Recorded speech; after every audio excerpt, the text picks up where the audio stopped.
स्वागत करता हूं एक बार फिर से अपनी नई वीडियो में आगे बढ़ने से पहले आपसे कहना चाहूँगा कि मैं सेबी रजिस्टर्ड रिसर्च एनालिस्ट नहीं हूँ। वीडियो में किसी प्रकार की कोई रिकमेंडेशन नहीं है। वीडियो सिर्फ़ और सिर्फ एजुकेशनल पर्पज़ के लिए बनाई गई है। इस चैनल पर जो भी स्टॉक डिस्कस किए जाते हैं वह केवल और केवल एग्जाम्पल के लिए होते हैं। मेरी तरफ से कोई इन्वेस्टमेंट एडवाइस नहीं दी जा रही है। इन्वेस्टमेंट करने से पहले अपने फाइनेंशियल एडवाइज़र से एडवाइस ज़रूर ले लें। दोस्तों, पिछली 14 जनवरी को मैंने सिल्वर पर एक वीडियो बनाया था जो आपने अच्छे से देखा होगा। उस वीडियो में बताया गया था कि चांदी की सप्लाई और डिमांड में अंतर होने के कारण चांदी में तेज़ी बनी रहेगी और 3,20,000 तक जा सकती है। चांदी ने 3,20,000 का स्तर बहुत ही जल्दी छू लिया है। अब दोस्तों द्वारा यह पूछा जा रहा है कि अब तेज़ी में रहेगी चांदी अथवा नहीं रहेगी। तो यह जानने के लिए हमें सबसे पहले यह समझना होगा कि चांदी की आपूर्ति और मांग दोनों में अंतर जब तक कम नहीं होगा तब तक चांदी इसी तरह से बढ़ती रहेगी। दूसरा एक कारण यह भी है कि जो भू राजनीतिक ग्लोबल इकोनॉमी और जो समस्याएं विश्व में युद्ध वगैरह की चलती रहती हैं या ट्रंप साहब जो टैरिफ लगा देते हैं उसके कारण भी चांदी का तेज़ी से बढ़ती है। अब वैश्विक चांदी की आपूर्ति को तेज़ी से बढ़ाना बहुत मुश्किल है क्योंकि अधिकांश चांदी अन्य धातुओं जैसे तांबा और जस्ता के उप उत्पाद के रूप में खनन की जाती है। डायरेक्ट चांदी की खदानें 2-4 ही रहती हैं भारत में, बाकी सब तांबा और जस्ता के साथ ही उप उत्पाद के रूप में निकलती है।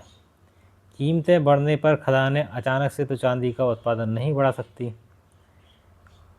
हाल के वर्षों में संरचनात्मक आपूर्ति की कमी बनी हुई है जिससे बाज़ार में प्रतिस्पर्धा बढ़ गई है और कीमतों पर दबाव बढ़ गया है। 2026 में सिल्वर मार्केट में कई जोखिम और सावधानियां रहेंगी जो चांदी की कीमत के प्रदर्शन को प्रभावित कर सकती हैं। यदि वैश्विक विनिर्माण में मंदी आती है या यदि टेक्नोलॉजी कुछ अनुप्रयोगों में चांदी के विकल्प खोज लेती है तो मांग कमज़ोर हो सकती है। औद्योगिक विकास की धीमी गति से कीमतों में तेज़ी कम होने की संभावना रहती है। यदि वास्तविक ब्याज दरें बढ़ती हैं तो चांदी जैसी संपत्तियों को रखना कम आकर्षक हो जाता है। जो बड़े इन्वेस्टर हैं वो बॉन्ड में पैसा लगाते हैं, फिर चांदी में नहीं लगाते उस समय। यदि ब्याज दर बढ़ जाती है तब की बात कर रहे हैं। चांदी का मूल्य डॉलर में भी निर्धारित होता है और डॉलर के मजबूत होने से अक्सर इसकी कीमत नीचे गिर जाती है। विश्लेषकों का कहना है कि यदि मुद्रास्फीति कम होती है और केंद्रीय ब्याज दरें ऊंची बनाए रखते हैं तो कीमती धातुओं की मांग में नरमी आ सकती है।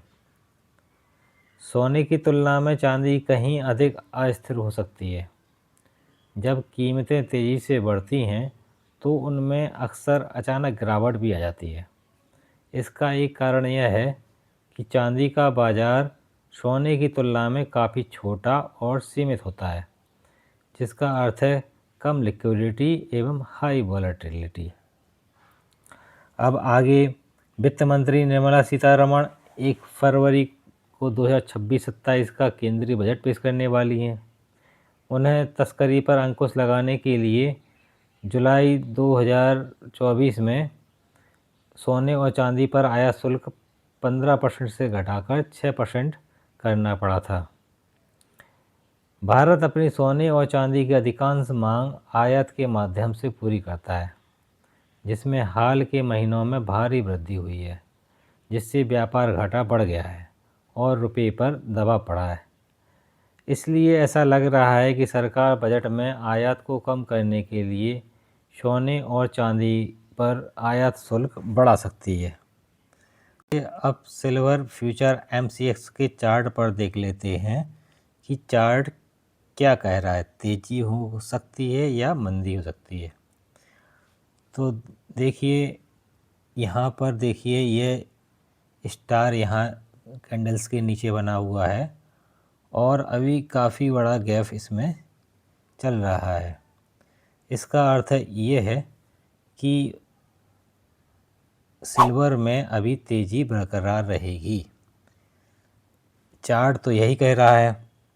दूसरा, इसमें एक और स्ट्रेटजी लगी हुई है जो दिखा रही है कि चांदी ऊपर ही ट्रेड करने वाली है। यह आप देखिए, यह 100 DMA लाइन है जो यह ऊपर की ओर मूव हो रही है और इससे क्लियर समझ में आ रहा है कि चांदी अभी और ऊपर तेज़ी बनी रह सकती है इसमें। अब चांदी कहाँ तक जाएगी, तो विश्लेषकों का कहना है कि 3,50,000, फिर उसके बाद यदि 3,50,000 क्रॉस होती है तो 3,80,000, और यदि 3,80,000 के ऊपर भी चांदी जाती है तो 4,60,000 रुपये तक भी चांदी जा सकती है। लेकिन यह सब वैश्विक परिस्थितियों पर भी निर्भर करता है। चांदी में यदि गिरावट आ जाए, किसी भी कारण से गिरावट आ जाए और चांदी आज की स्थिति में 2,82,000 के आसपास आ जाए तो शायद डाउन ट्रेंड चालू हो सकता है।